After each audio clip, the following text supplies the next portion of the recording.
بسم الله الرحمن الرحيم. أهلا ومرحبا بكم تلاميذ الصف الخامس الابتدائي، وأتمنى أن تكونوا في أحسن حال وكل عام وأنتم بخير. الآن وصلنا إلى اختبار الأضواء على الموضوع الثاني. هذا الاختبار الشامل على ما سبق دراسته في هذا الموضوع الثاني من المحور الثالث. اختبار شامل ومهم، تابع معي حتى النهاية. وسوف نقوم أيضا بحل العديد من الأسئلة الخاصة بالقواعد النحوية والقواعد الإملائية، كل هذا في هذا الفيديو. ولكن قبل كل شيء أذكرك كالعادة ألا تنسى الآن الإعجاب بالفيديو. قم الآن بالإعجاب بهذا الفيديو وعمل الاشتراك وكذلك تفعيل الجرس.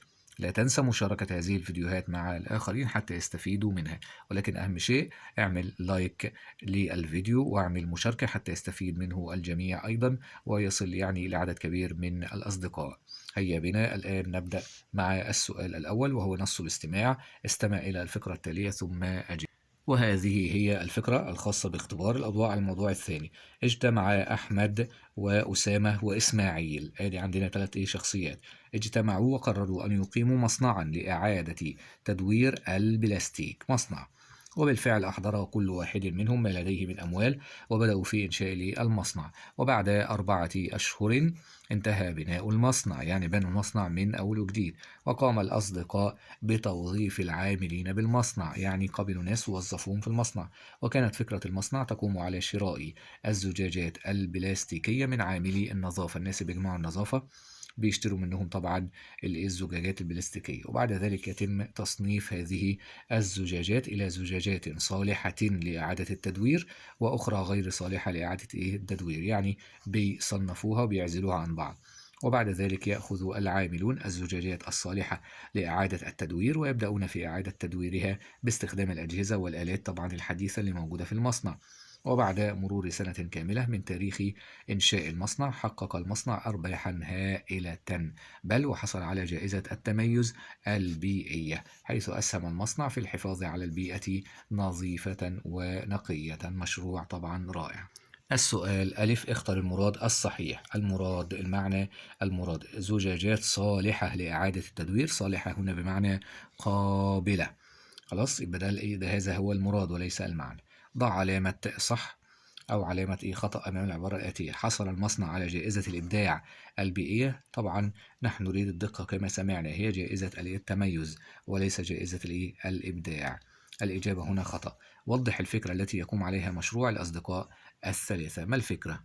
فكرة هذا المشروع كما ذكرنا تقوم على شراء الزجاجات البلاستيكية من عامل النظافة. بعد ذلك يتم تصنيف هذه الزجاجات إلى زجاجات صالحة لإعادة التدوير وأخرى غير صالحة لإعادة التدوير. بعد ذلك يأخذ العاملون الزجاجات الصالحة لإعادة التدوير، هم العاملون في المصنع، ويبدأون في إعادة تدويرها طبعا باستخدام الأجهزة والآلات الحديثة.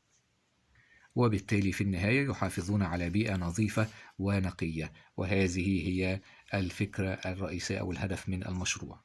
ننتقل إلى السؤال الثاني، وهو الخاص بالتعبير الكتابي. كتابة رسالة بريد إلكتروني إلى وزير التضامن الاجتماعي. طبعا رسالة ديت رسمية، واطلب فيها أن يساعدك في تعميم فكرة إسعاد الفقير. طبعا ذكرت في الفيديو السابق، أرجو أن تعود إليه، في هذا التعبير الكتابي كيف تكتب رسالة بريد إلكتروني رسمية.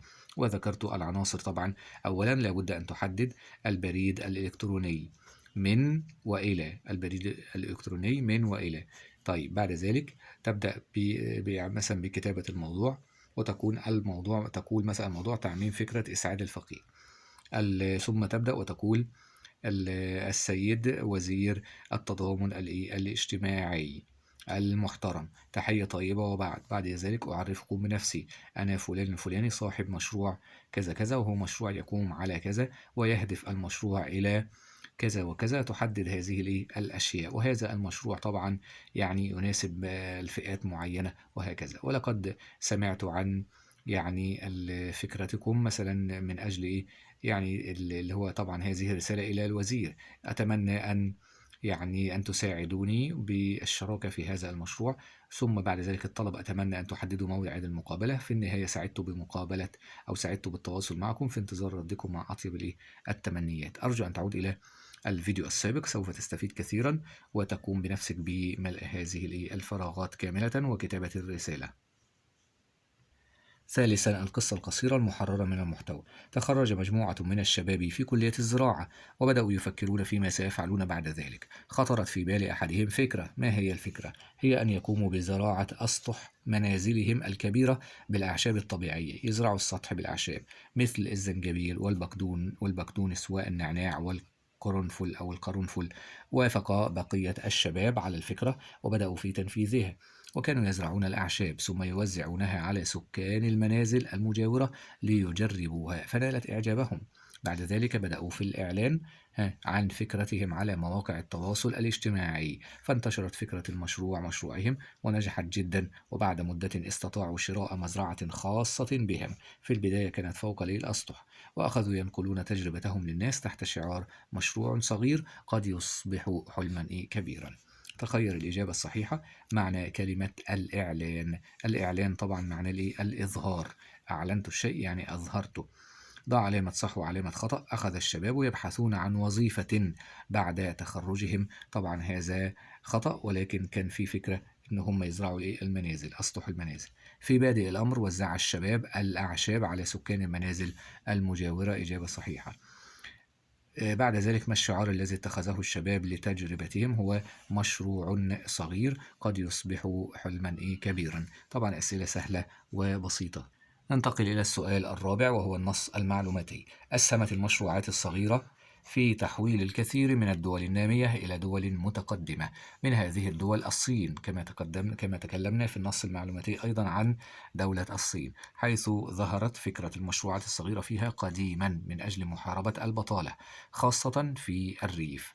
ودعمت الحكومة هذه المشروعات حتى أصبحت أساس الاقتصاد الصيني. قلنا أنها كانت العمود الفقري. وهناك أيضا اليابان التي أنشأت حكومتها هيئة تهدف إلى توفير المساعدة اللازمة للمشروعات الصغيرة. ده في اليابان. وأعدت برامج تدريبية للعاملين بهذه المشروعات، وأعفت أصحاب المشروعات الصغيرة من الضرائب لمدة محددة. فكل هذه الأشياء من أجل طبعا مساعدة المشروعات الصغيرة على النمو، لأنها هي أساس الاقتصادات في جميع العالم. اختر الإجابة الصحيحة. مضاد كلمة دعمت طبعا اللي هي بمعنى ساعدت وساندت وأعانت. يبقى إذن المضاد تخلت عن، اللي هو التخلي والخذلان. السؤال التالي. دعمت الحكومة المشروعات الصغيرة في الصين حتى أصبحت كما قلنا أساس التقدم أو أساس الاقتصاد الصيني. كيف استطاعت حكومة اليابان دعم المشروعات الصغيرة؟ كان ذلك من خلال إنشاء حكومة اليابان هيئة تهدف إلى توفير المساعدة اللازمة للمشروعات الصغيرة، وكذلك هذا أولا. كذلك أعدت برامج تدريبية للعاملين بهذه المشروعات. ثالثا، أعفت أصحاب المشروعات الصغيرة من الضرائب لمدة محددة. كل هذا من أجل التشجيع على المشروعات الصغيرة. ننتقل إلى السؤال الخامس وهو النص الشعري المحرر من المحتوى. يقول حافظ الحكمي في ديوانه: يا طالب العلم لا تبغي به بدلا فقد ظفرت ورب اللوح والقلم.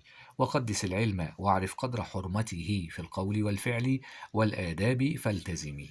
واجهد بعزم قوي لا انثناء له لو يعلم المرء قدر العلم لم ينم. اختر الإجابة الصحيحة مما بين القوسين. مرادف كلمة ظفرت. طبعا ظفرت بمعنى فزت. الظفر هو الفوز والنجاح. أكمل.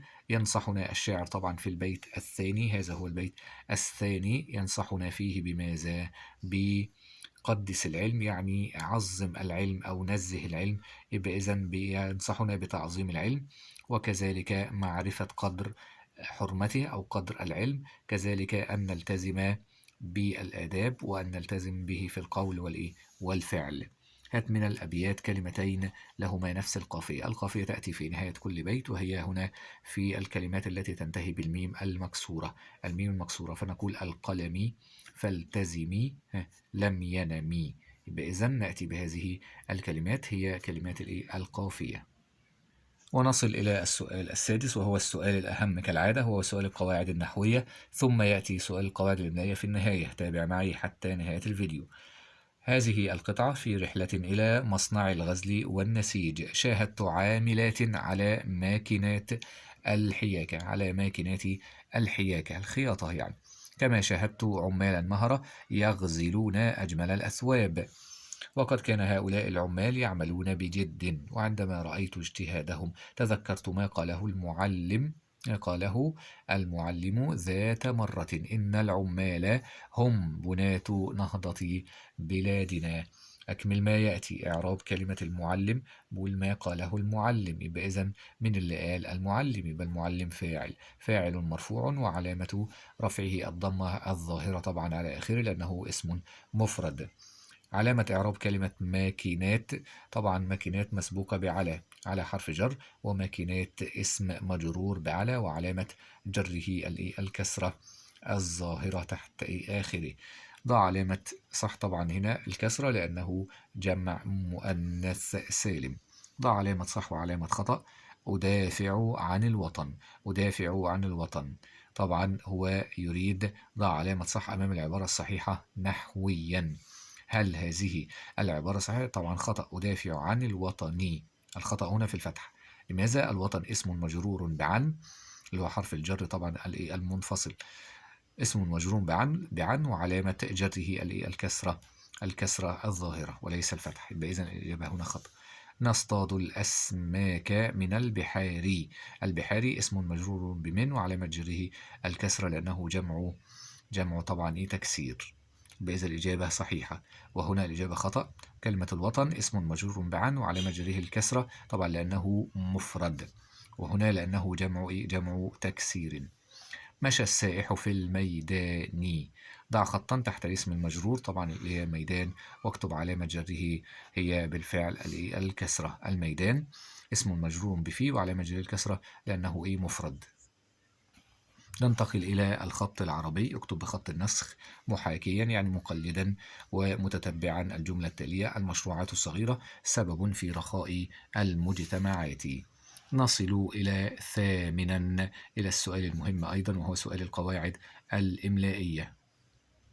صوب ما تحته خط في الجمل التالية. يعني في أخطاء هنا. اشتريت عباءة جميلة، طبعا كلمة عباءة خطأ.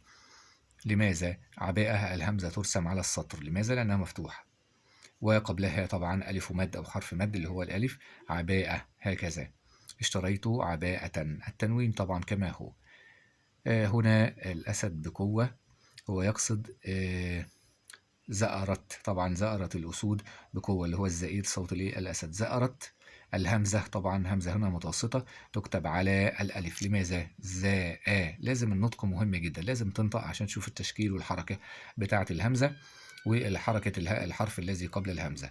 لابد أن طالما همزة متوسطة يبقى إذن بنعتمد على حركة الهمزة وحركة الحرف الذي قبلها. هنا حركة الهمزة مفتوحة، وبالتالي الحرف الذي قبلها مفتوح، فالذي يناسبها طبعا هي الألف، فترسم الهمزة على الألف. زأرت، زأرت هكذا، زأرت. كلمة عباءة الهمزة مفتوحة وقبلها ألف مد، في هذه الحالة ترسم على السطر. انتبه لهذه الأشياء المهمة جدا. هنا الهمزة كانت مفتوحة ولكن قبلها مفتوح فترسم على ألف. قال المعلم: الصدق منجى. هذا في علامات الترقيم. طالما قال أو أي فعل بيدل على القول أو السؤال وهكذا، نضع بعده طبعا نقطتان رأسيتان هكذا، نقطتان رأسيتان توضع قبل أو بعد فعل القول، وقبل الكلام الذي يقال بنصه، خلاص، وليس فصلة طبعا منقوطة. هذا هذا خطأ. تابع معي الفيديو القادم بإذن الله عز وجل، وهو النص المعلوماتي مفاتيح النجاح. الله، درس مهم جدا، مفاتيح النجاح. نشرح هذا الدرس ثم نقوم بحل التدريبات عليه. درس مهم جدا، حتى مهم على يعني الصعيد الشخصي وعلى في حياتك الشخصية. نتحدث فيها عن مفاتيح النجاح، نتحدث عن النجاح، كيف تنجح في الحياة، نتحدث عن شيئين مهمين: طبعا نتحدث عن عوامل النجاح، ما العوامل، ما الأسباب التي تؤدي إلى النجاح، ثم بعد ذلك مفاتيح النجاح نتحدث عنها في نهاية الدرس. تابع معي هذا الدرس القادم، سواء الشرح أو حل التدريبات، سوف يعني تستفيد كثيرا بإذن الله عز وجل، وخصوصا من التطبيقات المتحررة التي يأتي فيها يعني قطع من خارج المنهج، فزيادة في المعلومات التي تفيدك بإذن الله عز وجل في حياتك. في النهاية أتمنى أن تكونوا قد استفدتم من هذا الشرح، من هذا الحل للتدريبات. اكتبوا لنا في التعليقات إن كان لكم أي رأي أو استفسار، أو أرسلوه لنا، أو اكتبوا لنا في المنتدى على قناة روائع المعرفة التعليمية، على قناتكم طبعا المفضلة بإذن الله، إن كان لديكم أي سؤال أو استفسار. في النهاية كل الشكر والتوفيق لكم. في النهاية أيضا أذكركم كالعادة بأن تقوموا بالإعجاب بهذا الفيديو ومشاركته مع الآخرين. يعني الإعجاب بالفيديو أو مشاركة الفيديو مع الآخرين هو أمر بسيط بالنسبة لك، إنما هو أمر مهم جدا لنا حتى نستطيع الاستمرار ويعني تحميل المزيد من الشروحات وحل التدريبات. لا تنسى في كل مرة أن تقوم بالإعجاب وكذلك مشاركة الفيديو هذا مع الآخرين حتى يستفيدوا منه. كذلك إن لم تكن قد اشتركت، اشترك في القناة، ولا تنسى تفعيل الجرس. شكرا لكم جزيلا، والسلام عليكم ورحمة الله وبركاته.